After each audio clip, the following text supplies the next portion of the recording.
Hello, guys. Welcome back to Football United TV. This is the F.I.T.A show, Football in the Americas. Today, we're going to be talking about the two most important competitions in the South American continent, the Copa Sudamericana and the Libertadores, right after the intro.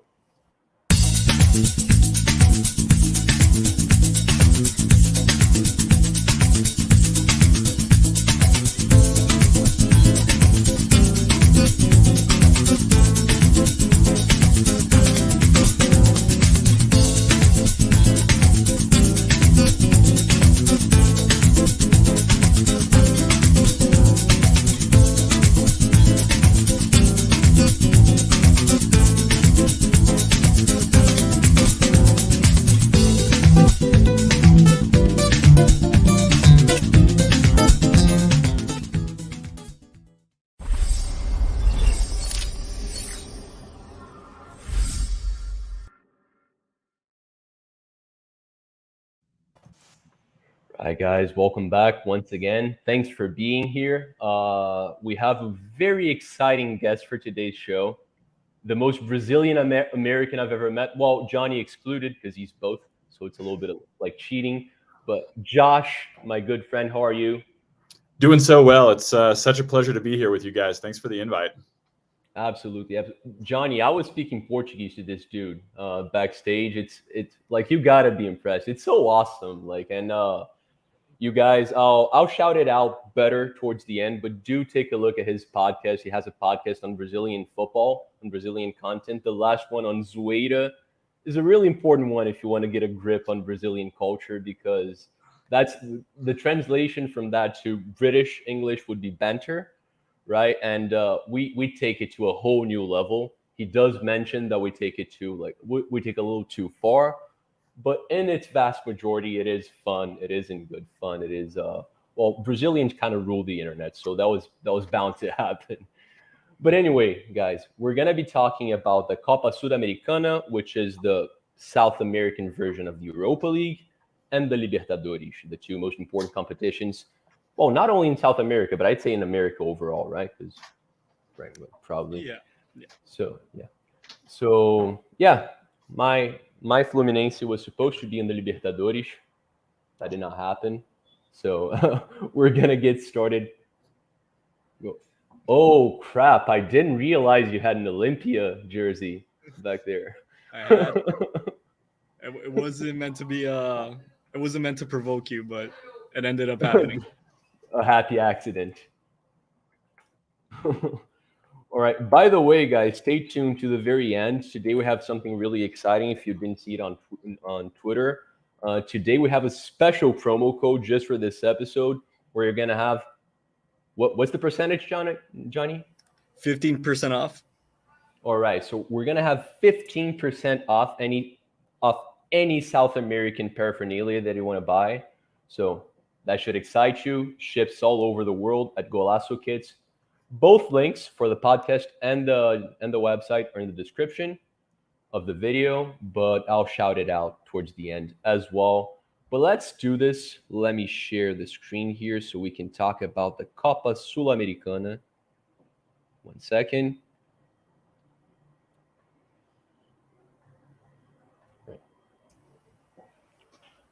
Are you guys looking at what I'm looking right now? Yes, sir. Awesome. Unlike the Europa League, the Copa Sudamericana is exactly as big as the Libertadores. That's a recent change, isn't it, Johnny? It used to be a much different format. It was only knockouts. Yeah, the Sudamericana went through multiple formats actually. Actually, for the longest time, it featured the same teams as the Libertadores. I don't think it happened for every country, but for Brazil and Argentina, definitely teams used to qualify for both tournaments at the same time. The Libertadores used to end in August, and then in September, the Sudamericana used to start, and it was just like a short 3-4 month tournament, straight knockout, until very recently. Actually, maybe it's only 3 or 4 years that the Sudamericana has a group stage. So it's been a recent expansion of the tournament, and I think it was part of CONMEBOL's plan to give Brazilian and Argentinian clubs more international games because those are the ones that bring in the money, right? Yeah. Europeans and people in Asia and the US generally aren't switching on their TVs to watch Bolivian teams play. No offense to the Bolivian fans, but so in a nutshell, that's pretty much what happened. Yeah. Yeah. Actually, right before we start talking about the groups, I want to ask Josh. And by the way, guys, I was talking to Josh. Like, I think this is funny because Johnny is Brazilian, right? And Josh is like, he's not. He's American. He spent some time in Brazil. He's close to Brazil at heart. But I'm mainly gonna be asking Josh about the Brazilian clubs. I'm mainly gonna be asking Johnny about the clubs that are not from Brazil. So I think that's funny. If you guys don't, that's okay. But Josh, John can fill in on everything that I get wrong. I'm sure I won't have to. Josh, my man, what are your thoughts on this? Because we've always had a lot of clubs in international tournaments, but like last season, we've had one club one or two clubs that didn't get relegated and didn't qualify for international competition. What are your feelings about that? Because you look at Europe, it's very different. At the most, you're going to have seven, which is already crazy. Seven teams in England qualify for something, but it's 15 in Brazil. Yeah, it's interesting, and it really, CONMEBOL is an amazing region for football because, I was just seeing on Twitter the last few days, would the U.S. men's national team have qualified for the World Cup if they had to go through CONMEBOL? And there was a poll on there, and 70% of the people said they thought the U.S. men's national team wouldn't qualify in CONMEBOL. CONMEBOL is 10 countries, but it accounts for almost half of the World Cup wins. Until the last couple of World Cups, it was half the World Cup wins. And so, you've got these 10 countries that have, 3 of them, 4 of them, have great soccer tradition. And so, you're not competing for spots in an international tournament with 42 other countries like in Europe. And so it makes sense that there are lots of Brazilian teams, lots of Argentinian teams, lots of Uruguay. That all the countries have got pretty strong representation in these two tournaments that take place. And, just kind of in general, one of the reasons I started the BrazieFoot podcast is because I love football. I love the way that if you travel somewhere, it can become kind of this language that you can use to relate with people, to talk to them about what their teams are, what they know about the teams where you're from. And so, yeah, the more international tournaments, in my opinion, the better. So, it would be great if CONCACAF, had a second tier international tournament, kind of like the Sudamericana. Yeah. Yeah, I've spoken about this so often to Johnny as well, and of course, like because of geography, it's a lot tougher. But I dream of a American Champions League, right? Like where you have the whole continent. Of course, traveling from the south of Brazil to Canada, it's not as easy as going from anywhere to anywhere in Europe. It's a much longer trip, but still, like if you make an effort, you could make it happen. But anyway, guys, let's get started with let's try not to spend too long on the group stage of the Sudamericanas. But anyway, we're gonna be talking about these groups. By the way, the first round has already began. Game started on Tuesday, but Group A hasn't played yet. Johnny, what's I recognize Lanús and Barcelona. They're two like relatively big clubs in South America. Don't really recognize the other two. Like, what's this group looking like? Yeah, so it's not a coincidence that those are the two clubs that you recognize. Those are 90. Well, we have to point out in the Sudamericana, it's only the first team in each group that qualifies, not the top two, which gives an extra level of difficulty to the Sudamericana, because if you just tie a home game or just slip a couple times, you're already basically out. So the spot to the next round should be between Lanús and Barcelona. It would be a disaster if one of the other two clubs made it. Wanderers is from Montevideo, Uruguay. It's probably like a second tier team in Uruguay, right underneath Nacional and Peñarol. somewhere in the same level of Danubio, but well below Lanús and Barcelona, especially Barcelona, who made it to the semifinal of the Libertadores just 3 or 4 months ago. Metropolitanos is from Venezuela, and the Venezuelan teams, much like the Peruvian teams, are not great outside of their own country, so they should take the 4th spot there in that group. Got you. By the way, Josh, if you want to say something about any group that doesn't involve Brazilians, please do so. But I don't want to put you on the spot, so I'm gonna go to Johnny automatically. But please feel free, because you follow Brazilian football, you're gonna watch a lot of these clubs playing Brazilian teams as well. So if you have an opinion, please. Yeah, I don't. John's spot on right there. I don't have anything more to add in terms of that group. Awesome, perfect. So, well, Group B is actually the games are being played right now. We have one Brazilian team right there, Cuiabá, I think they're a very recent club, but I'm not sure. Well, the game 2001. There you go. And they just got to the first division. Last season was the very first season they were on the first division. They've been doing surprisingly well, right? I do feel like they're probably going to go down in a couple of seasons. I don't think they're going to be able to help it. It's also from a state that's not used to seeing a lot of elite football. But yeah, anyway, huge club there, Racing as well. That's not the River Plate. Go ahead, guys. Actually, Josh, if you want to start with Cuiabá, where do you see their chances here? And Johnny can fill in for the rest of the group.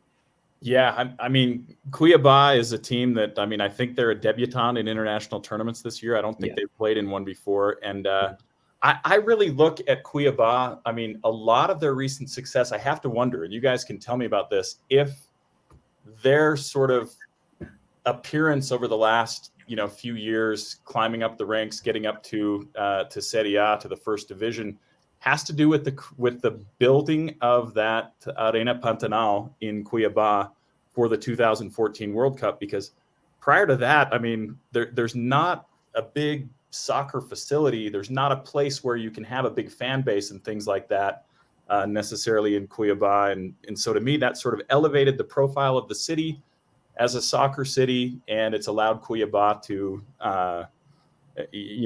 really blossom and grow. That being said, I mean, you look at the teams there, and I would have to think that Racing is the favorite in that group. But John, tell me what you think. Yeah. I would go pretty much along those lines. You're spot on with the 2014 World Cup Stadium Arena Pantanal that was built there. Having to do a lot with Cuiabá's ascendance, because now they're a club that have a structure, an infrastructure to offer players that no team in the west of Brazil has. So that has a lot to do with it. But yeah, in a group where only one team goes through, it's going to be tough to beat Racing.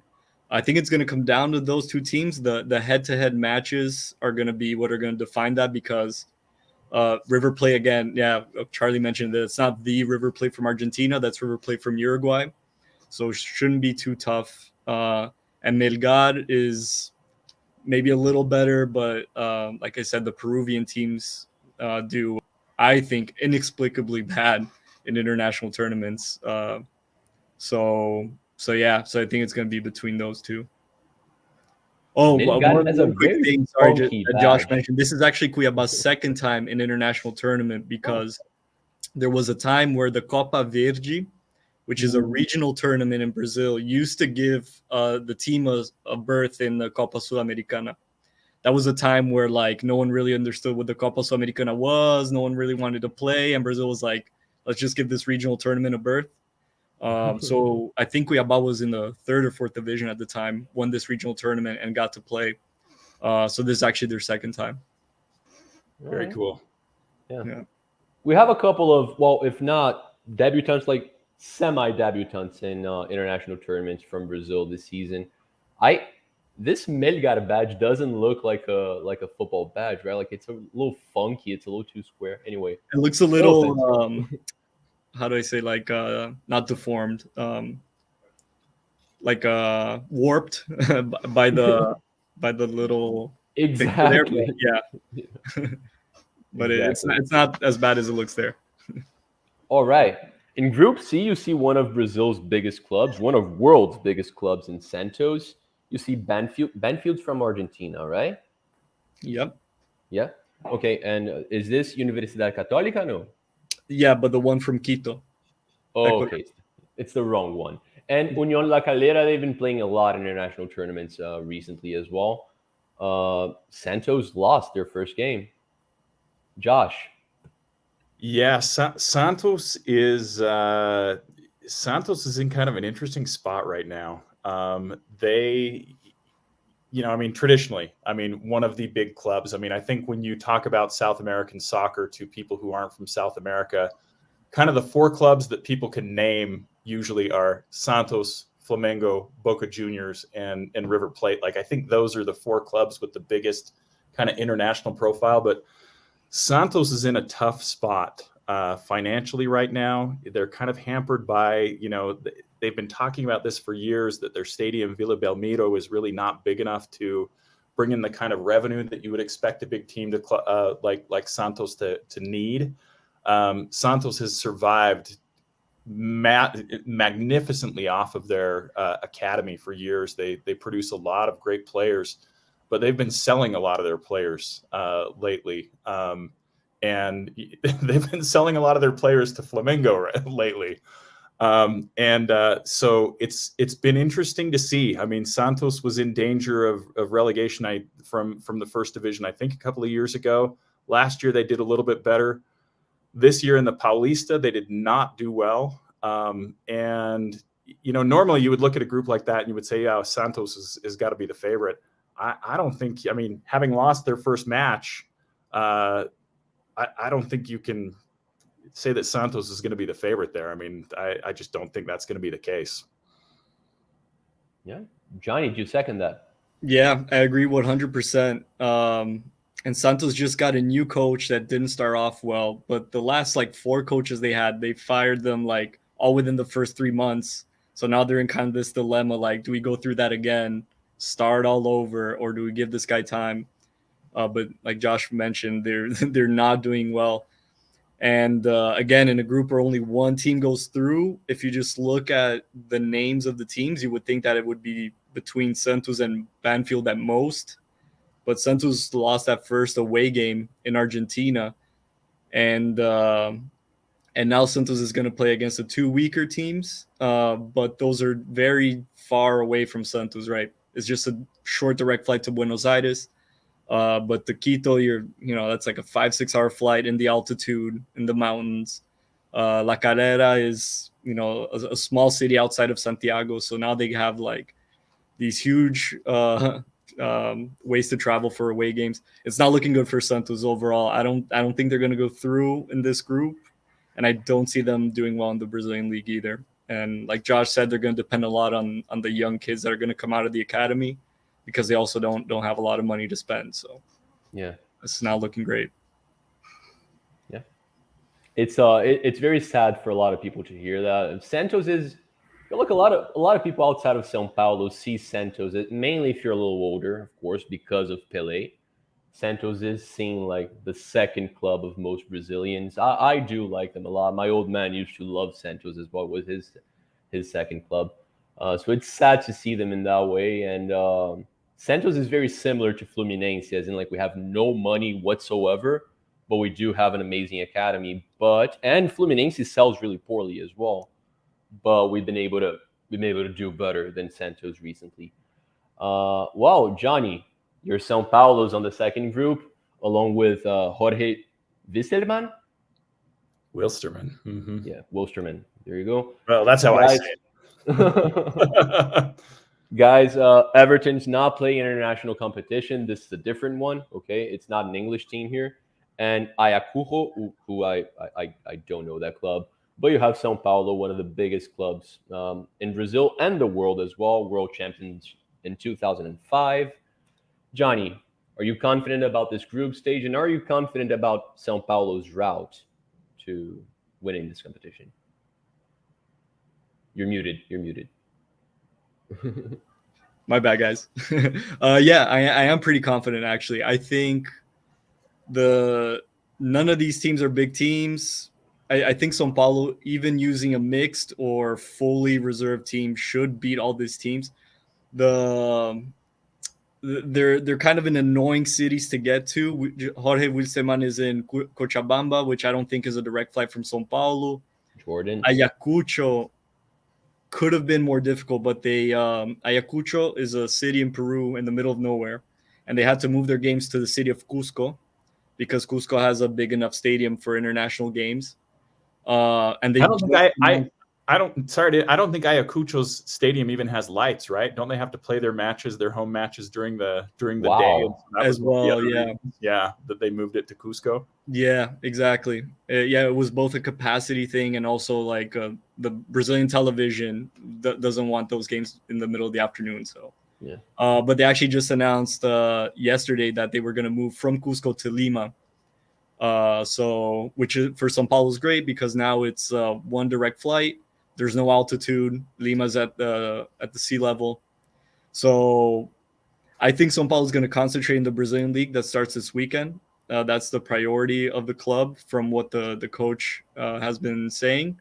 But even using a mixed team, I think they should still qualify in first place relatively easy. All right. Well, before I ask Johnny this question, I'm gonna ask Josh the same question first.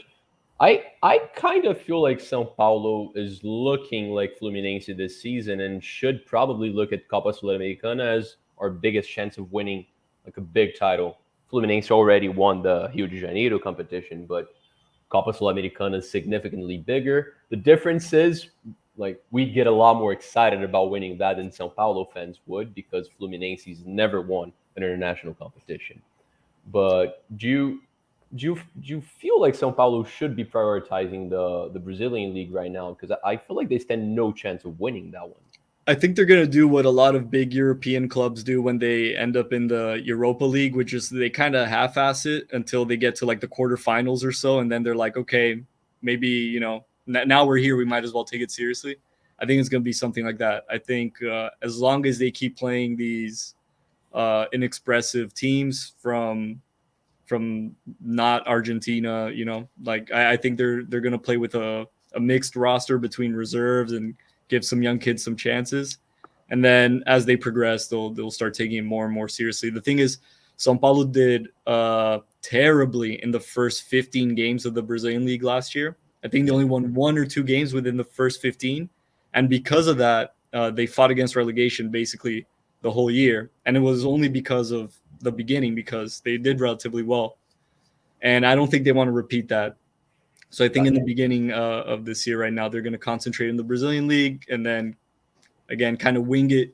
But the Copa Sudamericana is definitely something that they're going to take seriously. As of now, it's São Paulo's best chance at lifting a trophy this year. So, all right. Well, you were nodding your head a lot. So, Josh, you agree with everything Johnny said?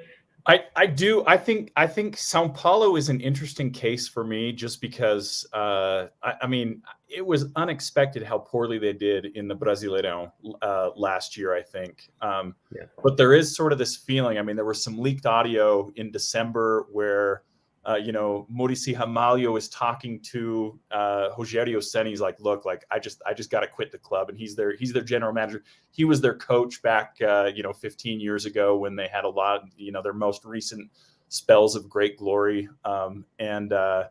He's talking about just walking away and quitting the team because there's some sort of toxicity that had been going on. But my perception is that in having that conversation, in having it go public, that some of that has dissipated. There's a more optimistic feeling within São Paulo now. They played very well in the Paulista, and it was really that historic comeback from Palmeiras to have a comeback victory in the second leg of the final. But I feel like São Paulo is feeling more optimistic right now than they have been, than they would have been feeling maybe even a year ago, at least 6 months ago. Like it feels like things are turning around a little bit. And, John, you're a Sao Paulo fan, so you can speak to that a lot better than me, but that's my perception as an outsider. Yeah, 100%. That whole episode with the leaked audio and everything definitely got. I think it got the directors of the club to maybe spend a little more money than they were anticipating to bring in some good players to make sure that these essential characters, behind the scenes in São Paulo stay there, because Muricy Ramalho was literally saying like, he's had health problems in the past with his heart, and he was like, I can't do this anymore. It's bad for me. Like I can't go through another year like with the team in 16th, So in a way that helped. And I think São Paulo got a lot of good kids from their academy this year that they weren't expecting to have such a protagonistic role in the team, especially Pablo Maia. Really, he's a defensive midfielder. Really, took that position for him like a 19-year-old. So, and things seem like they're starting to come together, despite losing 4-0 against their biggest rival in the final. That honestly, that's just what the distance is realistically between São Paulo and Palmeiras is right now. So, I know how you feel, bro. I really do. Unfortunately. So let's move on to Group E, where we have another immense Brazilian team, Internacional, who won the club's World Cup right after São Paulo. They beat Barcelona in 2006. Are they taking this group easily, or is anyone going to give them any trouble? Josh? I think, this is definitely Inter's group to win. You look at the other teams in the group. You've got 9 de Octubre from Venezuela. Venezuela's, no Venezuelan team has ever won an international tournament. Ecuador, actually. Sorry. Oh, Ecuador. Yeah. Look at me get my flags wrong. Independiente Medellin. This is Inter's group to win for sure. Yeah, definitely. But it's funny because Inter's season has started really me that they won't. Yeah, they're by far the best team, by far the best roster, but their start of the season with Medina has been like terrible, and sort of what we were saying about Santos. Inter also has had like the past 2 years they've been firing their coach every 3 or 4 months, and now do they really want to go through this again? The guy just got here in January, So now that it's kind of a dilemma for them. So they were beating 9 de Octubre 2-0 away, and then they let them tie like in the last 10 minutes, and which is a horrible result, especially with the circumstances of that game. If someone's going to finish in front of Inter, it should be Independiente Medellin. Guairenha is also like a very young team. I think they're only like 5 or 6 years old from Paraguay. Wow. So, it's such a weak group. Inter is also in such bad shape right now. They lost to Grêmio in their state championship. Grêmio is in the 2nd division right now. So it's just been a sequence of terrible results. And they also got to watch out in the Brazilian league. I don't think they'll get relegated, but if they have a bad start, it's tough to recuperate those points later. Yeah. By the way, Internacional is the only club in Brazilian history to win it wasn't quite a league like it is now, but to win the Brazilian tournament, the biggest Brazilian competition, without losing. Right? Like they were the only undefeated champion. Only undefeated, yeah. All right. Group F has another Brazilian, and they have like the team I hate the most outside of Brazil, LDU. Back in 2008 and 2009, Fluminense lost 2 finals in a row to this Ecuadorian club. So, yeah, I don't fancy them too much. They got their asses kicked by Atlético Goianiense. Go Dragão. And, how's this club looking, guys? Defensa, I remember you saying good things about Defensa y Justicia recently, Johnny. Yeah, so they're owned by a very famous Argentinian like agent. So, and he's been purposely putting a lot of the players that are under contracts with him in that team. So because they're a small neighborhood team that for most of its existence has been in the lower divisions, and now they've managed to have some international relevance. They won the Copa Sudamericana with Crespo 2 years ago, and they played the Copa Libertadores. They went to the Recopa, which is like the Super Cup for South America, against Palmeiras. So they've been under the spotlight in the past 3 or 4 years.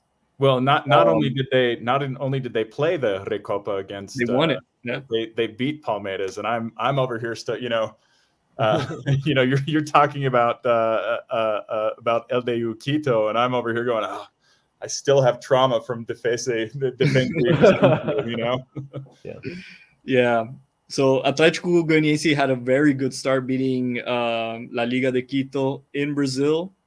Mm-hmm. Playing in Quito is going to be a different story. This is probably the most leveled group, I think, so far. I think, except for Antofagasta, which is a small Chilean team, all the other 3 teams have a solid, realistic chance of going through.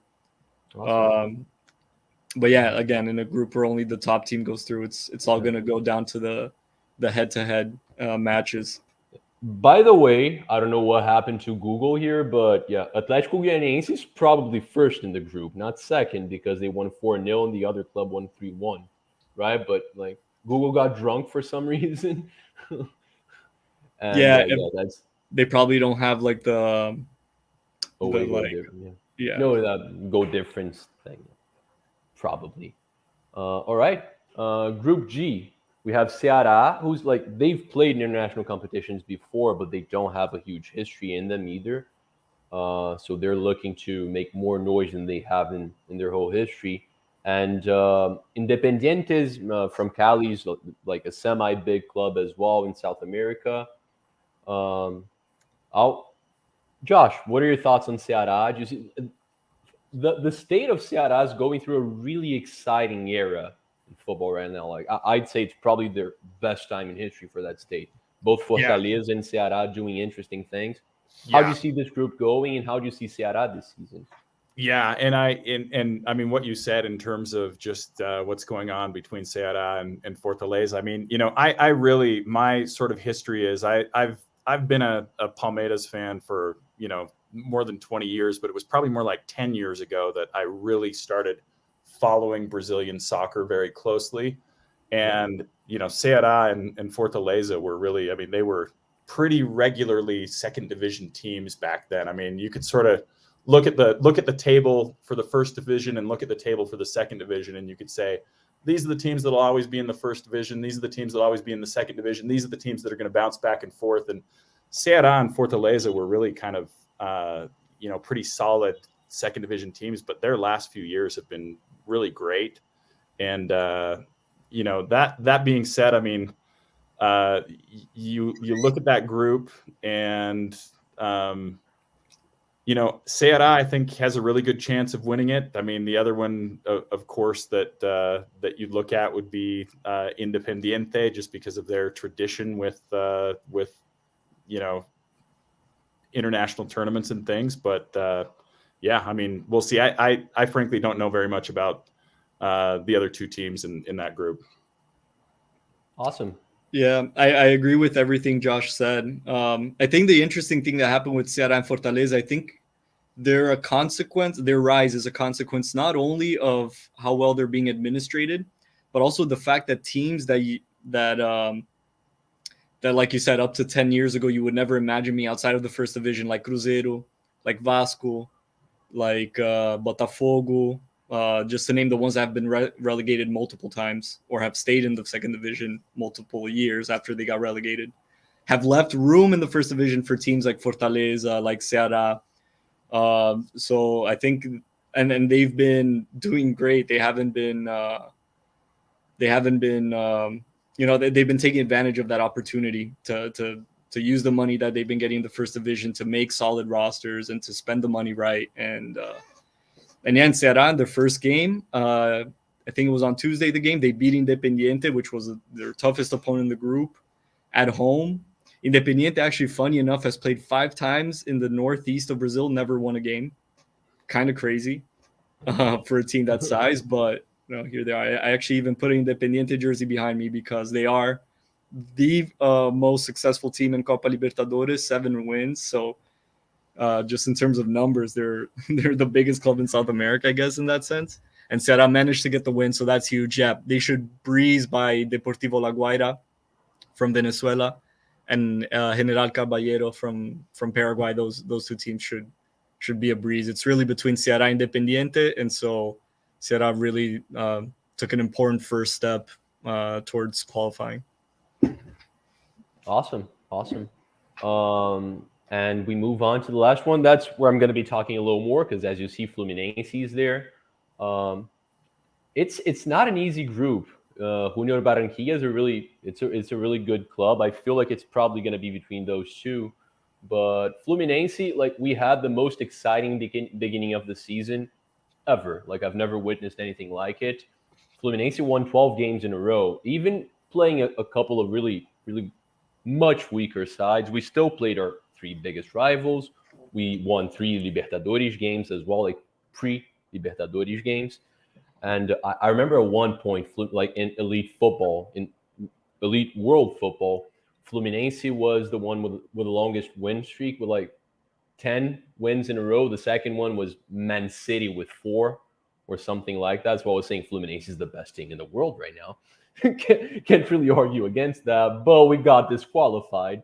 Not disqualified. Sorry, we got knocked out. We lost to Olympia on penalties, and we got to the Sul-Americana.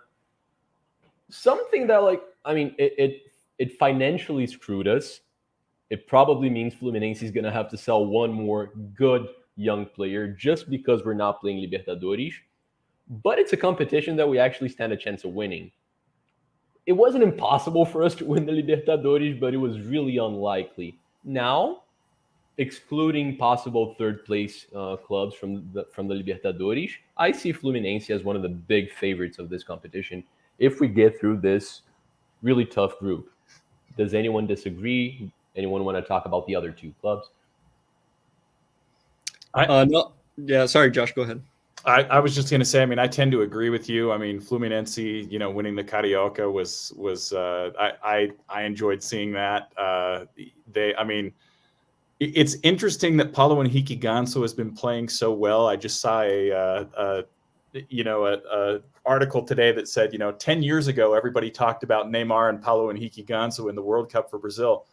Well, Paulo Henrique Ganso is playing so well right now that they're talking about it again, like called up to the Seleção. I saw some highlights. He's been playing very well. Junior de Barranquilla is a team that I have sort of, kept an eye on just because they've got they have a former Palmeiras player, Miguel Borja, who plays for the Colombian national team. And he's a good player. So, I mean, I agree with you. It's not an easy group. No. They we played them at last season. We had them in our Libertadores group. We had tough games against them.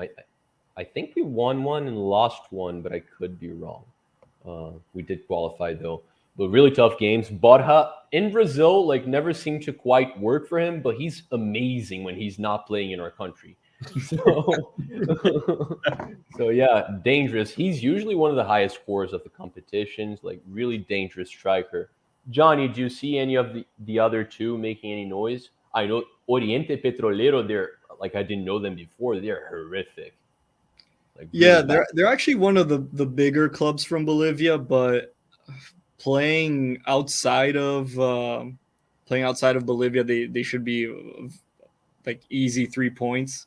Yeah. Unión Santa Fe should be, I think, is going to be kind of an annoying team. Junior tied against them in Argentina in the first game. I wouldn't be surprised if Fluminense did too. It wouldn't be a disaster if they did. But the top spot to go through should really be between Fluminense and Junior. All right. And we spent a long time in the Sudamericana, so we can't spend too much longer. And it's tough to call a favorite for the competition because we do have the teams coming from the Libertadores. Yeah, outside of 2 or 3 Brazilians and 2 or 3 Argentinians, I think a lot of the favorites to the Sudamericana title are going to be some of the third place teams in the Libertadores. Yeah, I mean, we can try to circle back to this in the end, but from the teams playing right now, in the Sul-Americana. Who do you guys see as if you can name three, for example, like teams that stand a good chance of winning this? So I know for a fact São Paulo, in their budget, like they planned for the year financially to reach the final. That's like money that they're counting on. And when a team needs that, I think I think São Paulo is going to take it seriously, is what I'm trying to say. So if they do, I think they could go far. Racing, I don't know if it's just because I have a weak spot for that team. I think their fans are incredible, and they could go far. Fluminense too. But I don't. It's tough. It's tough to say. Maybe Junior reached the final in 2018. They lost the final against Atlético Paranaense. So, with a little bit of a luck of a draw, maybe a Colombian team could go through. Yeah, I feel like the team going through this Fluminense group, is probably going to go far. The thing is, two favorites landed on the same group, and only one qualifies. But I agree with that. I look at the table, and I feel like those are probably the four that stand out. Internacional and Santos, most seasons would be favorites for the competition as well, but they're not. Yeah, maybe Barcelona. Yeah, Barcelona could be another one. The other name that I would add to that is Defensa y Justicia, just because of their history of having won the tournament already. They've got that, international tournament experience that they can fall back on to get them through tough matches and things. So they're the other one I'd look at. All right. Yeah. Yeah, I agree with that.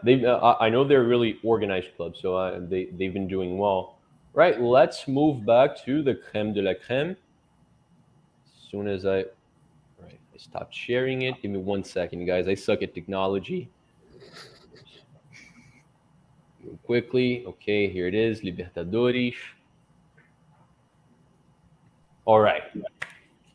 So here we're going to have you're still going to see a couple of like semi-random clubs that are not going to be known by a lot of people outside of the American continent, but you're going to see slightly bigger clubs, or at least clubs in better spells. Starting with perhaps probably the best club in Brazil right now. If you're talking about recent titles, like, it's tough to argue. They just won the Libertadores. Palmeiras, that's also Josh's favorite club. So I'm going to let you take this one. Do you see any chances of you guys not finishing first in this group? I mean, it's interesting. Last year, Palmeiras, in the group stages, the overall table, they took second place behind Atlético Mineiro. But before that, they had the best record in the group stages for the prior, at least 2 years before that. They have a 16-match away undefeated streak right now in the Libertadores, which is, I think the next best streak after that is something like 7 or 8. They're just playing. They won 4-0 yesterday against Deportivo Táchira, and they just are playing so well right now. So in terms of Group A, they're to me the clear favorite. It would take something earth-shattering for them not to go through. Yeah, I fully agree with that, and I don't see Johnny disagreeing with that. Yeah, no, I think Palmeiras should easily go through in first place. And from what I saw yesterday, because after Palmeiras scored, I think 2 or 3 goals, he made a point to ask his team to score more goals, because he knows how important it is to be the top team overall, to play the second legs of the knockout games at home. So I think Palmeiras should, I think out of the 18 points, they'll probably get 16. Maybe exactly they'll tie what I was thinking. In Guayaquil, maybe. But I wouldn't be surprised if they got all 18 points. I imagine that they'll breeze through this group. Yeah, I agree with that. Second, well, guys, by the way, I do apologize because this has been so Brazilian-centered, and it's not even because of the panel. I know, like, the three of us are more linked with Brazil than the other countries. It's just that Brazil has been dominating the continent. It would have been... What? Blame Comebol. Yeah, exactly. Yeah. It would have been fair to have an Argentinian here. I did try, but because they're the other country that, like, well, Colombia does well every now and then too, but it's probably going to be a Brazilian or an Argentinian club winning both competitions that we're talking about. And here in Group B, you see a huge club in Libertad. I think they're huge from Paraguay. And you see Atlético Paranaense, who's a big club in Brazil, but they're like the 13th. And I don't mean they're the 13th biggest club in Brazil, but like they arrived at the scene right after the 12 main clubs in Brazilian history, which are the big four from Sao Paulo, big four from Rio, two from the south, and two from Minas, right? So they're that next presence, and they've been doing so well recently. They're sort of like the Sevilla of the Sul-Americana, right? Like they like winning that. Now they're playing the Libertadores because they just won the Sudamericana last season. And yeah, do you guys see them making some noise in this Libertadores and qualifying in this group? I can take this one. So I think I don't see them winning it. Atlético Paranaense has a very strict policy on how they spend their money, which is a good thing. I'm not saying that as a bad thing. A lot of Brazilian teams, maybe something like this. Maybe they're not one of the top teams. They make it to Libertadores. They see it as like their one shot at greatness, and they spend more than they have, and then in 2 seasons they get relegated. So yeah, they're very careful with what they do. They're very competitive. They should go through this group. The tie in Caracas, in Venezuela against Caracas, I think wasn't in their plans. I think they were planning on winning that game. Those were 3 points I imagine they were counting on. Yeah. But we'll see. The games against the strongest are tough. Libertad is not the toughest team from Paraguay, but still a tough team. This is a pretty leveled group. And Caracas is definitely the weakest, and they tied that first game. So I'm not sure what's going to happen. I imagine they'll go through. I don't think they'll go too far, though. I'd be surprised if they reach the quarterfinals. Maybe if they got a lucky draw in the round of 16, but... Would you second that? I would say, I mean, when you look at the overall groups, I mean, this group B strikes me as one of the groups level in terms of who could come out of the group, but I don't see any of the teams there really being, tournament favorites to go very far into the tournament. I would expect, I mean, if Atlético Paranaense doesn't go through, I would expect Caracas or Libertad perhaps to go through, although I don't think Caracas has ever made it out of the group stage. So anyway, but yeah, interesting group. We'll have to see. Yeah, I agree with everything you guys said. Atlético Paranaense, they're really well structured, but you look at the club, they're not supposed to be one of the best Brazilian clubs right now. It's just they're more organized than the rest. They just sort of really you talk about the whole situation with Nicão and the Tricas, Nicão going to São Paulo. Do listen to the podcast on Zoeira, guys. I had a really good time listening to it. It felt good to talk about Zoeira in another language that wasn't Portuguese. That was really good. And right here we have Group C. We have another Bragantino's not like that recent, but they became Red Bull Bragantino. So they're recently a good club in Brazil. Can't say they're a big club yet, but that's another club that fights to be the best of the rest, right? Like to be that fourth best club in Brazil. And with a very small fan base, it's just like that Red Bull vitality, the way they scout, like the way it happens. Johnny explained that Red Bull Bragantino doesn't really quite do what they do in Belgium, in Austria, and in Germany. The scouting is not as Johnny, I'll talk about Bragantino. I'm probably going to say something stupid. Go ahead. No, I think in a nutshell, the point I made in the other podcast was that they haven't been like getting these crazy obscure players from places you wouldn't imagine and turning them to stars. What they've been doing is getting young players who aren't given enough time to flourish in big teams, or players that maybe feel that pressure of having to perform right away in front of 60,000 people. And, when you're 18, 17, you feel that pressure, and they give them an atmosphere where it's okay to miss. It's okay to take some time to adjust. And like you said, small fan base. So, you don't have 40,000 people telling you to F off immediately, like it happens in a lot of places in Brazil. So They landed in a really tough group, right? Again, Like, super level. There isn't like a Palmeiras. There's not a River Plate, but like literally any of these teams could finish first, second, third, or fourth. In my mind, this is by far the most level group. yeah. Do you second that, Josh?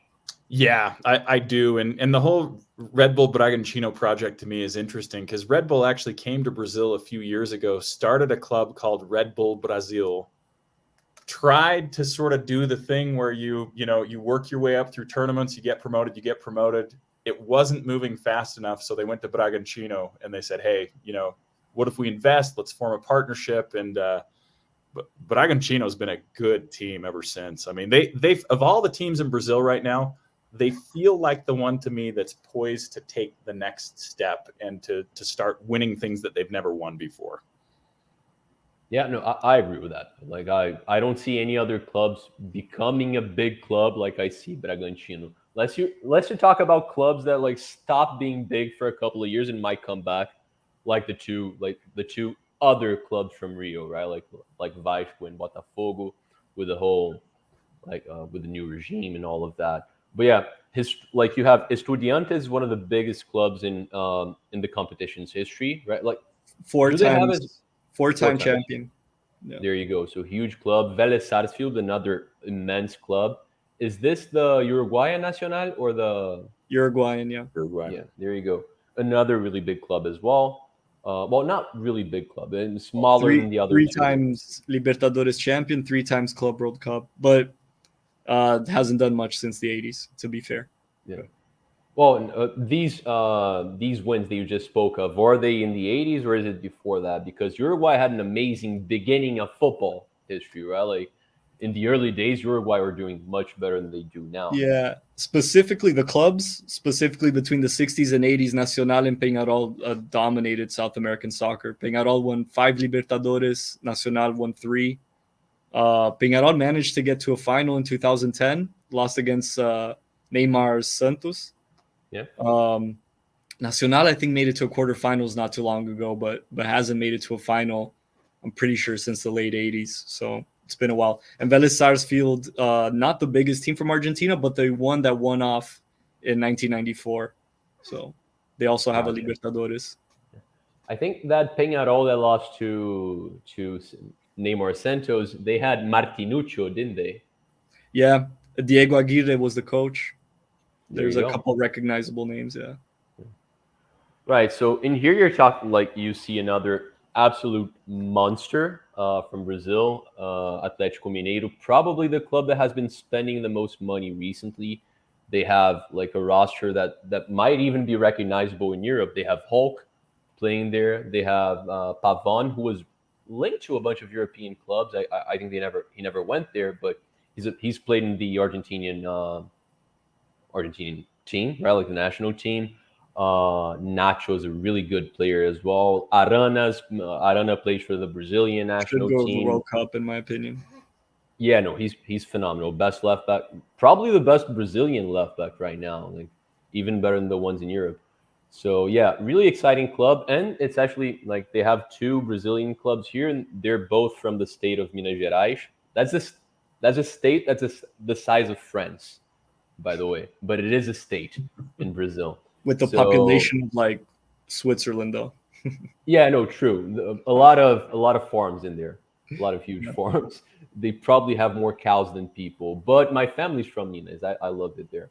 And America, is it their first time in the Libertadores? I can only assume so. Yeah. Yep. And First time. so yeah, you have one of the favorites for the title in Atlético. I feel like the foreign clubs are not going to give them too much of a hard time, but I do feel like America is going to struggle, right? Yeah, I agree that America's going to. I mean, they already. What did they lose yesterday? Was it 2-0 that they lost yesterday? 2-0, yeah. Yeah, 2-0 that they lost, and it's. I mean, even the way that they qualified for the group stage. I mean, it took a bit of America. I remember sort of keeping an eye on their match, and they were down something like 3-0 or 3-1 on aggregate or something, and then suddenly I turn around and they score 2 late goals and they go through. I think it ended up being 3-2 on aggregate. So, but but yeah, I mean, it's a fun story. It's one of those stories that, you know, you love to see a fan base experience the Libertadores for the first time. They're going to have a really, really tough time doing anything in that group, though. And Atletico Mineiro, I mean, they won the league and the cup last year, and I mean, I think they stand a good chance of kind of repeating that. I mean, they are a really good team, and you know, we'll see what happens. But yeah, I mean, Atletico Mineiro is one of the favorites for the tournament for sure. Yeah, no, I mean, there's no arguing against that. And they had, in my opinion, Cuca is, if not the best Brazilian manager, he's the second best after Chichi, who I hate as the Brazilian manager, but, you know, like really good manager if you're talking about national level. And this Turco guy seems to be doing really well. Seems to like take the job that Cuca was doing, and I don't know if it's similar. I know that the results are just as good as of now. They won like 3 titles in the space of a month or something like that. It's something crazy. And America, on the other hand, I just want to touch because we're not going to be talking about them anymore. They're now one of the favorites. That's the academy that brought Fred. That's the biggest player in Fluminense history. A striker. He played at Lyon. He played for Brazil as well. You guys probably remember him. Not in good ways though from the Brazilian team, but and he shot his own. That today plays for Everton. That's what I was gonna say. The pigeon, the mighty pigeon, came from America as well. Of course, I was gonna touch on him because he also played for Fluminense. We like getting players from that club, but yeah, go on, Johnny. Do you want to talk about Turco? How? Yeah, I think he's been. He hasn't made any big changes. I think the roster has been pretty much the same, except for Godin, that was added to the defense. And honestly, I think Godin is going to end up being a reserve player because he's just like so clearly at the end of his career. I don't think he's. I mean, he's not the Godin we remember from the World Cup in 2014. You know, so. I think the first games of this group were very, very telling, where Atletico played Tolima away and was the first time a Brazilian team beat Tolima in Colombia. It happened 5 times before. Tolima had 3 wins and 2 ties. Atletico Mineiro went there and won 2-0. So I think that's very telling of how strong Atletico is. Yeah. And America lost at home against Independiente del Valle. That's from Quito, Ecuador. And I think that's also very telling because if you look at this group and you're America and you're, okay, the first thing you think is every game is going to be tough. But what's the least tough game? It's probably going to be Independiente at home. And they lost 2-0. So I think not Tolima at home? No, Atletico Mineiro played Tolima in Colombia. No. I mean, it is the easiest game. I would put Tolima over Independiente. Tolima is the current runner-up in Colombia. They lost the final against Deportivo Cali, like with a last-second goal. I actually watched the game. I really thought Tolima was going to take it. They're a really good team. And Independiente isn't as strong as they were 2 or 3 years ago when they reached the Sudamericana final. Yeah. But still a very competitive team. I like Sornosa, man. I really like Sornosa. Sornosa actually scored the first goal against America. I think if America gets a 3rd place and goes down to the Sudamericana and kind of continues this international run, I think that's already a win for them. Yeah. But Josh, you agree with me. I feel like they're going to finish 4th. America? Yeah. Yeah, I think so. It's sad for the Rabbit, as they're known in Brazil. Mm-hmm. Yeah. Just to put my 2 cents in on how they did in the preliminary rounds, I've literally seen documentaries made on least impressive stories than that run. Like every game was crazy. Yeah. Every game. All right. So Group E. Well, you see 2 of the biggest clubs in South America, 2 of the 5 biggest clubs in the continent, perhaps. Corinthians has the second biggest fan base in the world. And Boca Juniors, well, they're Boca Juniors.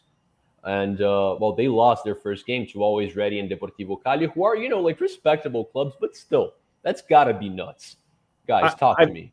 I loved Ole do Brasil's tweet on this one. They said, "Is this the group of death or is this the group of comedy?" Because I mean, Corinthians losing to Always Ready. I mean, just the memes from that. It just has been hilarious. But it's the first time that Always Ready has beaten a Brazilian, or it's the first time that Corinthians has lost to a Bolivian team. It's I mean, it just so many things to be said about that. Corinthians, to me, like on paper, you read the names that they've got on their roster, and it looks like an impressive roster. Those guys are a little long in the tooth, though. Those guys are getting old. It's not William is not the William who played in Europe, and Renato Augusto is not the Renato Augusto from, I mean, and so I just want to say the William is exactly the William that played at Arsenal right now. But yeah, he's not the Chelsea William for sure. Yeah. Corinthians, I agree 100%. Like, they have such an amazing team. It should work, but it feels like it's not gonna. Like, it really does. You probably like seeing that, Johnny. Yeah. Right? Like Josh, I've been loving the memes. My favorite one was calling Corinthians never ready. Because that's not only is that a play in words with the team they played against, but that's really what it seems like. It seems like they're a team that's like always going through a process, but never actually getting anywhere. So they're just, and like Josh said, they have 4 or 5 like top tier Brazilian national team level players, but they're all at like 36 years old, and they're all almost more or less in the same position. So there's no one playing defensive mid, except for that kid from their academy, Duqueiroz, which isn't great. There's no one in defense. Fagner, the famous right back, like past his prime as well. Cássio, the goalie, past his prime. And this poor Portuguese coach that just arrived a couple months ago has to figure this out. And he has what I think is a very poorly built roster. It's very unbalanced. Yeah, it's very unbalanced. And then you look at the bench and there's no one there. And there's almost an obligation to have everyone on the field at once and somehow make it work. And it's becoming more and more clear that it won't. But to go back to this group overall, it looks like it's upside down right now. I think everyone imagined it would be Boca and Corinthians somewhere between first and second, and probably Cali in third, and Always Ready in fourth. To be fair to Always Ready, in last year's Libertadores, they didn't do a bad job at all. They were in the group with Inter, Olimpia, and Táchira, and they finished third. So they're not terrible. They're also a team who haven't been able to play in their home stadium because there's no lighting, and so at least when they play against Boca and Corinthians, which are like prime time games to be shown on television, they'll move to La Paz, which is only like 12 kilometers away, so it's not that bad. Maybe they'll play in their home stadium against Cali. But yeah, it's interesting to see what's going to happen with this group. Boca is also a team that invested a lot of money in this last transfer window, but the team still hasn't really clicked. And so now it's just kind of up in the air. Let's see if Boca and Corinthians make something work. They should get some points at home. The away games are a big question mark right now, and it'll be interesting. I think that at least one of them isn't going to go through. I think there's going to be an upset. But whoever won between Boca and Corinthians finish third and go to Sudamericana automatically become a contender. Yeah, that's what I was going to say. So there's that. This Corinthians team would have been one of the best teams in the world in about 2015. Oh, yeah. People make the same jokes about Fluminense in 2010. So yeah, our team's really young. Our team's really old too. But in all seriousness, like 6 of those guys were in the 2018 World Cup, right? Cássio, Fagner, Renato Augusto, William. They all played the 2018 World Cup. Yeah. You're absolutely right. Did Paulinho? Yeah, Paulinho didn't, but like he was probably a contender as well. Actually, I think he did. No, he definitely played in 14, didn't he? Definitely played 14. I think he played 18 too. Didn't he score against Serbia or Switzerland in the group stage? I don't. But anyway, it's at least 5 players, maybe 6. Yeah, So, that's crazy. yeah. Just before we get to Group F, I have two good friends of mine that are using a nickname that I hope doesn't stick. But anyway, big up Baldy Cuz, big up Cuz. Mel, always a pleasure to have you here, my friend. Cuz, is Santos winning tomorrow? Santos is not doing well, but I'll let these guys answer. Who are they playing tomorrow? I don't know, but the answer is no.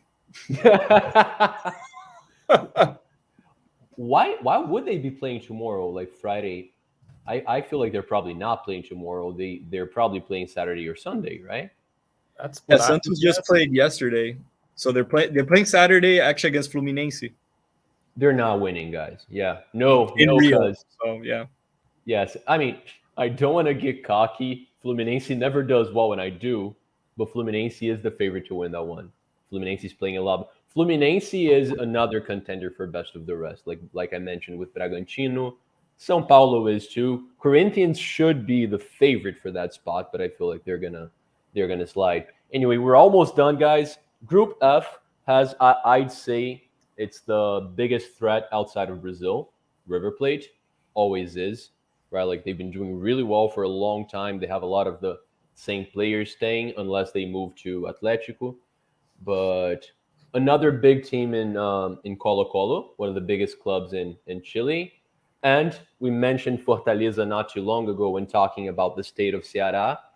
Fortaleza finished fourth or third last season. I think it was fourth, right? That's third. third. Yeah, It's crazy, crazy. This state was the third biggest state in the region when it comes to football, but they overcame Bahia and Pernambuco. Right now, they're the best football state in the northeast of Brazil, and I think they're gonna have a hard time in this group because it's a tough one. But how do you guys see this going? I mean, River is always just such a tough out in the Libertadores. Yeah. You know, Marcelo Gallardo is just he's still there, right? He's been the head of that team for so long and has built such a strong system that, you know, I mean, it's a team that even with some of their players leaving and going other places, that they're such a system team. They're really built for this tournament and they do very well in it. So yeah, I mean, I totally agree with you that they're one of the favorites outside of Brazil for sure. Yeah. Johnny, how good is Colo Colo right now? Because I know they were better than decent like 15 years ago, but I don't think they remained in that position.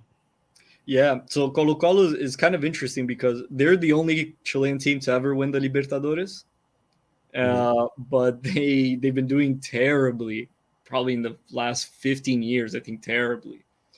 And they've actually been fighting against relegation in the Chilean league, almost getting relegated last year. They went to like a playoff round to save themselves in the last minute. But Colo Colo played Fortaleza just like 3 hours ago. I was actually watching the full game right before going live, and they beat Fortaleza in Brazil 2-1. I think Fortaleza kind of felt that pressure of playing their first Libertadores match at home because the beginning was very shaky, and they kind of made up for it at the end. They were pressuring, they got a goal back, and it finished 2-1, but it was kind of too little too late. But I think they're still strong contenders for that second spot through with Colo Colo. Alianza Lima is actually has the longest losing streak in Libertadores history. It's I'm not joking. Don't quote me on it, but I'm pretty sure it's over 30 losses in a row. Something crazy. Because they're so dominant in Peru, they qualify every year, but they're so terrible outside of Peru. Wow. It's kind of insane. It's definitely not even compatible to how good they're actually supposed to be. They are supposed to be a little better than that. Yeah. Um, No, so I think Alianza Lima, if everything goes according to plan, they should finish fourth, and then Fortaleza and Colo Colo fighting for that second spot. But how Fortaleza just lost the is first head to head, so now they're kind of obligated to win to in win? Santiago. Yeah. How is Colo Colo in the Libertadores if they fought relegation in Chile last season? Because Chile has like an aggregate table system. So you can do like very poorly in the first 6 months and really great in the next six, qualify to a continental tournament, but in the aggregate table be like 17th. Oh, Um, okay. Yeah, because their season is split in two, like a lot of South American countries are. Yeah. And then there's an aggregate table for relegation. Yeah, it gets confusing in most leagues in South America. Johnny's absolutely right there. We've had shows in this channel in like about a year ago where we had headaches trying to explain the Uruguayan league. Like it gets tricky. That one's the craziest by far. Yeah, exactly. So I was looking at the Venezuelan league this last year, and they because of COVID in 2020, they decided not to relegate anybody, which meant there were 21 teams. And so then they split them into 3 pots of 7 that played. Yeah, they like hyper regionalized the Yep. teams to cut down on traveling. Yeah, it's a mess too. Yeah. Wow. Yeah. I mean, Venezuela as a country, they've been suffering a lot for a long time now. So their soccer is only a reflection of the political scene in the country, unfortunately. Exactly. All right, so we have Group G. Well, I'm probably being prejudiced just because there's no Brazilians, but I'm about to say this is the weakest group in the competition. Okay, you agreed with me. That's good. So we have Colón, Cerro Porteño. That's a good Paraguayan club. They've won the competition before, haven't they? No, they're actually no, they haven't. Okay, but we have Peñarol. Is that the biggest winner of the competition? No, the biggest winner is Independiente. Okay. Olimpia won it 4 times, but they're the only champion in Paraguay. Actually, both these teams are known as El Rey de Copas, the King of Cups. Yeah. Funny enough, so yeah, I think it's the weakest group too, because not only is there no Brazilian team, but the Argentinian team that fell in this group is Colón, which is a team that has been getting some attention in the past couple of years. They won the they lost the Copa Sudamericana final in 2019 or 2018. And didn't they qualify for the Libertadores by winning the cup, the Argentinian Cup competition? I think that was Tigre, or I'm actually not sure. Don't quote me on that. I'm actually not sure how to this Libertadores specifically. Yeah, I can actually check right now. Yeah, I was looking. It feels to me like when I looked at it, I was like, oh yeah, well, they won the cup comp, and sometimes it feels like the team that wins the cup competition, Copa de la Liga Profesional, they won, and sometimes it feels like the cup winner. You know, you're in a knockout style tournament. Maybe you get lucky and you win, even though you're not one of the best teams. And I was wondering if they were sort of in that category a little bit. Yeah, I would, even if they had qualified from finishing 3rd or 4th in the league, I still wouldn't say they're a strong contender. They have a very charismatic player in their roster called La Pulga Rodriguez, right? The termite Rodriguez. And he's a fun player to watch. He's like very almost like a Brazilian way of playing, like very creative, like lots of like heel passes and stuff like that. There should be a pretty tough team playing at home. They beat Peñarol right yesterday. I think they'll go through, and then I think the second spot will be between Olimpia. They prove themselves to be pretty strong, right, Charlie? And Peñarol probably. I think Cerro Porteño is the black sheep. If I'm being honest, like Fluminense handed in that win. Like I don't think they're too good. And I think they've had some transfer ban or something of sorts that stopped them from actually rebuilding the team. Like the players they lost, they couldn't really replace them, and they're really aggressive as well. Like they beat our players up. But then again, like that's a characteristic both of Paraguayan football and Copa Libertadores in general. So exactly. By the way, guys, when you're talking about Colón, do focus on the pronunciation for it not to get awkward. Okay. All right. We're going to the last group. That's it has one of the biggest favorites as well. The club I dislike the most in the world. If you're a good person, you should never like them. Flamengo. But they do stand a good chance of winning this. They're not off to a good start of the season. They won the first game in the Libertadores, though. They haven't beaten Fluminense in 5 games. They drew the last one, but we still came out champions. But we won 4 games in a row against Flamengo. That hadn't happened like since the 30s or something like that. Flamengo's a massive club, massive, massive, massive club, and they had a really lackluster season last season where they won nothing, just the Campeonato Carioca. They started this season without even winning that one. So I'm looking for a really desperate season for the Flamenguistas, for the Vultures. Right, guys. That's their actual mascot, by the way. I'm not insulting the Urubu, anyone. yeah.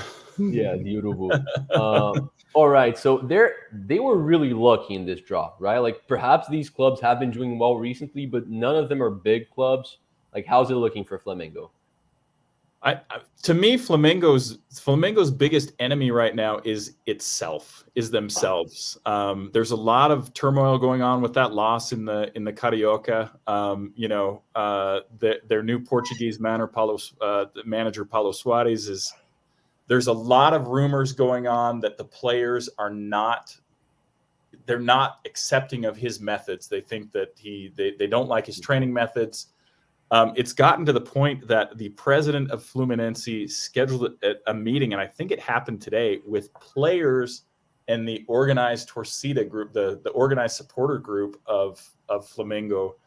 There's just really an atmosphere of kind of disarray and disorganization going on, and a lot of pressure on the players and everybody right now at Flamengo. So, yeah, I mean, you look at that group and you say, yeah, Flamengo definitely should win this group. They're one of the favorites for the tournament.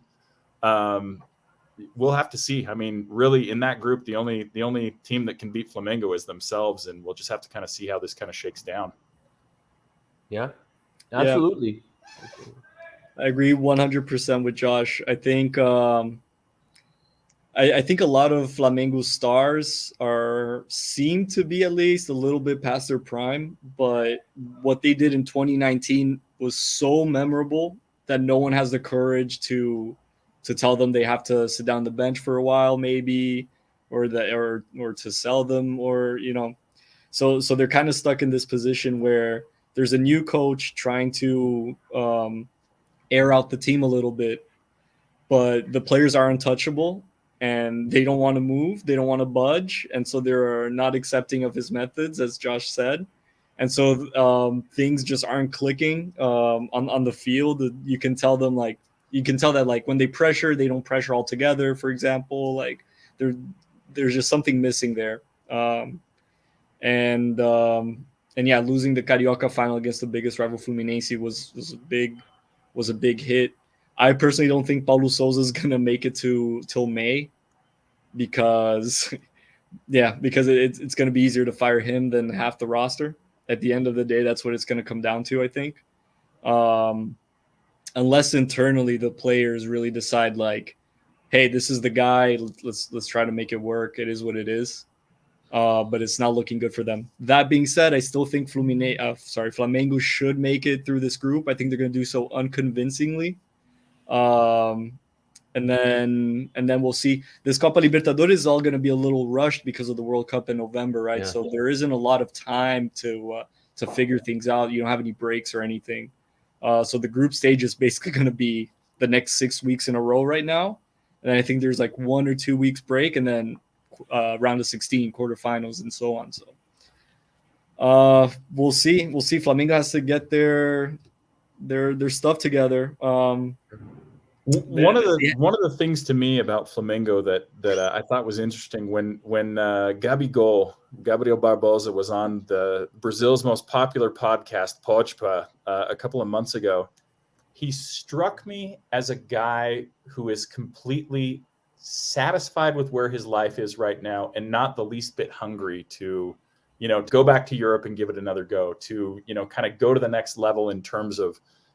And I kind of feel like his attitude, his sort of attitude of complacency, has kind of infected the rest of the team, and it's gotten Flamengo into this spot where I mean, if you had told me 3 months ago Flamengo would be having a crisis and all this stuff, I would have said maybe, but probably not. But here we are. Yeah, I totally agree, and I think that's such a Brazilian, and maybe even more specifically, no offense, right, like a Carioca thing. Yeah. You're there, you have the beach, the women, the people love you, you're getting paid well. Like, what else do you need? Kind of attitude, right? No, absolutely, absolutely. Flamengo has such an amazing. Well, just from like former Fluminense players alone, they have so many talented players. They just brought in Ayrton Lucas, who I'm a big fan of. I did not know he was a huge Flamengo fan, so he joined Flamengo. I unfollowed him on Instagram. I'm sure he's going to be really hurt by that.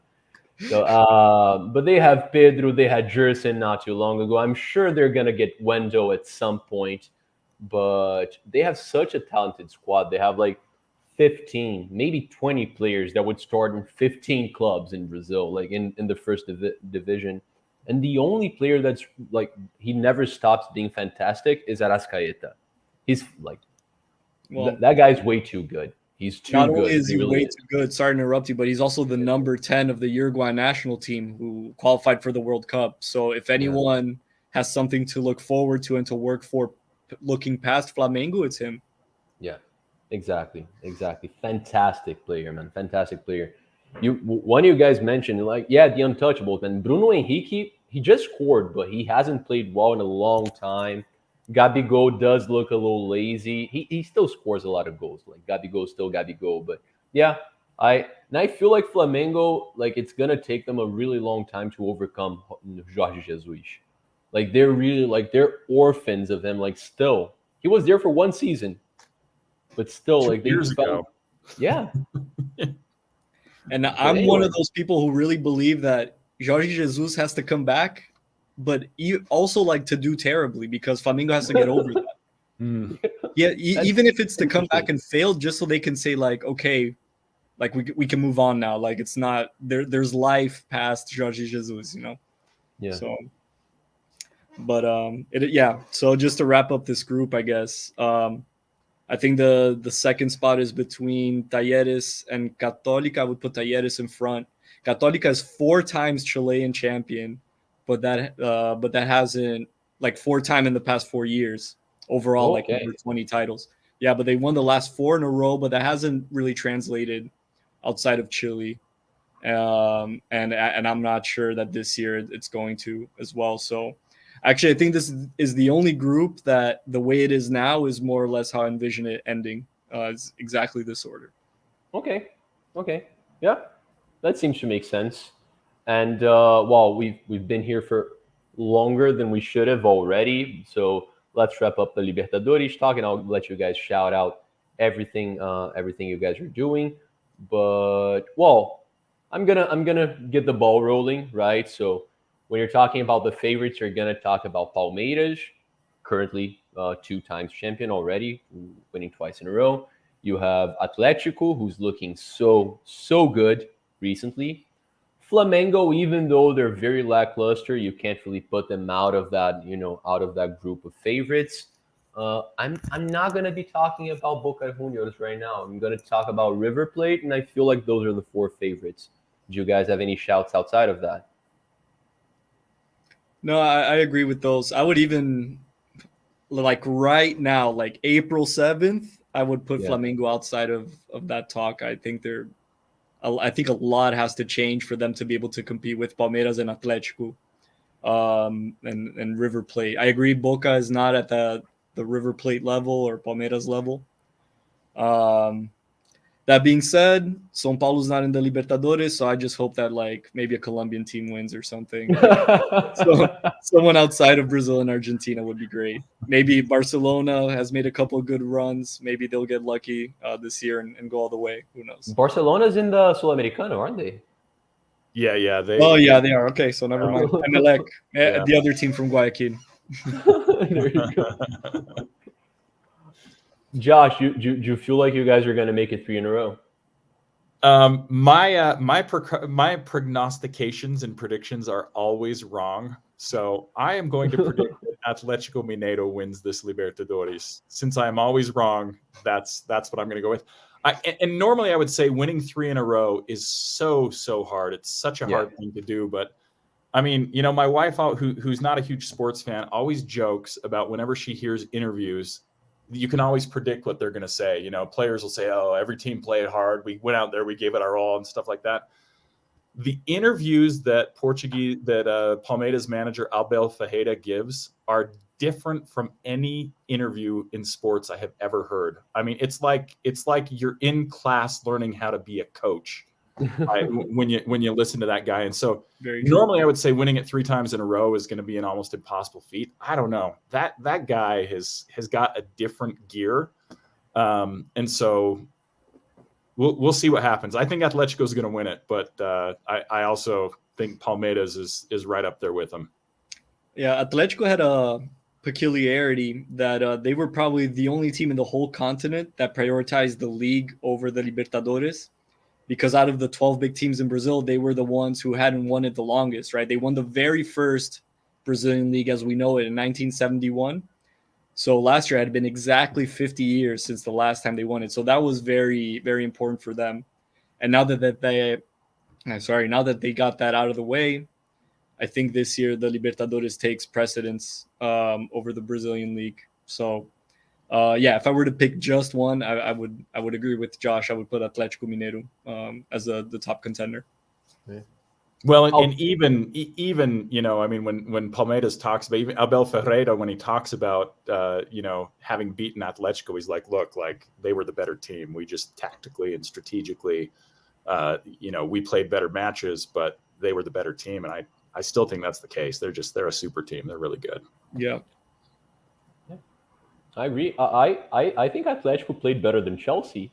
You're talking about the games against Palmeiras, if I'm being honest. But right, guys, that was all. It was a little too long, but I hope you guys liked it, right? Like you have all the information you need about the Sudamericana and the Libertadores. We mentioned the favorites. I kind of doubt that the champion's gonna come from outside these 3 or 4 that we just mentioned. Sudamericana is a little tougher to call because of the teams coming from the Libertadores, but it's been a real pleasure, guys. I thoroughly enjoyed this. Tonight, Johnny, I'm gonna start with you because we gotta start with the promo code, right? Yeah. So I'm gonna share the website. Johnny always gets a little red when I do this. He gets shy. Let's do this. I'm camera shy, guys. Where is the Golaço Kits? Here. All right. Here it is. It's opening. This is Johnny's fantastic website, and I'm gonna go straight to the South American zone. Let's go to Brazil. Brazilian clubs. I'm very biased, guys. Anyway, come on. Why do you have 2 Flamengo things in the very beginning, Johnny? Do you want to hurt my feelings? The algorithm automatically goes to like best selling, so it is what it is. It is what it is, unfortunately. So anyway, Johnny, I'll let you say what they need to do to get a discount of 15% in any South American content in your website. Yeah, so it's promo code F.I.T.A South, all caps, all together, F.I.T.A SOUTHA. You just use that promo code at checkout. You'll automatically get 15% off your whole order out of anything from South America. We do international shipping, so if you're tuning in from England, from Asia, from wherever, look at that. There it is. I've seen that Palmeiras shirt somewhere before. Yeah. And if you need a women's version of that jersey, we got that. We got children's jerseys. We even got scarves, hats, backpacks, mascots, like stuffed animals, anything we can get our hands on, really. So take a look around. If you see anything you like, you have the promo code to get a little off. And thank you guys so much. Nah, thank you, man. Thank you. I think it's so fancy to offer a specific promo code for this. I feel so honored. Plus, like, guys, how cool is this? Like, you can find stuff from all over the place, and he sends it to all over the place. I think it's really dope. And thank you, Johnny, once again. If you don't tune in live, the promo code's still going to be available, okay? We just want to force you to watch the stream. Absolutely. And, my man, Josh, thank you so much for being here. Thank you so much. You're always welcome. We're going to be talking about Brazilian football very frequently. So whenever you feel like showing up, please be my guest. Maddie, if you're still watching this, it's really late in England, so I'm assuming you're asleep. But when you watch this tomorrow, this is a really good guest for introduce yourself if you want to bring the show back, because he has a really like his introduction podcast is so cool. The story of how he got to love football and Brazilian culture overall. So please do make it happen. Tell us, Josh, where do we find you? What are you up to, my friend? Yeah. Best place to find me right now is just on Twitter at BraziFoot, spelled like it is right there at the bottom of the screen. I have actually taken a little bit of a pause on new episodes for maybe about the next 30 days with a couple of things that I've got going on with work and things. But yeah, I mean, it's a great year to be doing a podcast about Brazilian football. And really, the reason I started the BraziFoot podcast is because I think there is so much that is so beautiful and wonderful about Brazilian soccer that a lot of the sort of English speaking world doesn't hear, doesn't get to experience, doesn't have access to. On Twitter all the time, I would have people, hey, what's the best podcast to listen to learn about Brazilian soccer? And the answer was often, well, there are not that many out there. And so it finally got to the point where I was like, well, I'm tired of telling people this. I'm just going to start one. And so it's been a lot of fun. It's been a great project. And I like I say at the beginning of my episodes, we're exploring soccer in the country where the beautiful game learned to dance. And Yes.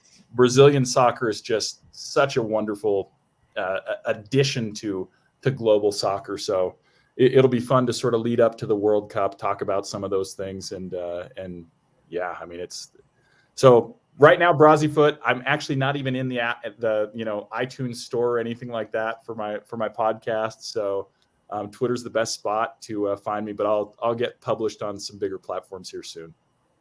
Absolutely, man. Absolutely. Such good content. You can find the link in the description. Josh, if you ever feel like you want a guest, you have two available guests right here. What was I going to say? I thought I was going to make a funny remark, but I seem to have forgotten. So anyway, let's move on. Guys, thank you so much for staying here for so long. Thank you, Josh and Johnny, for coping with me. Johnny's probably starving to death right now, so thank you. We're going to be back in 2 weeks talking about Argentinian football, hopefully. So stay tuned. Tomorrow, we're back with Gunners from all corners talking about Arsenal. Okay, guys, thank you so much. Ciao. Thanks so much.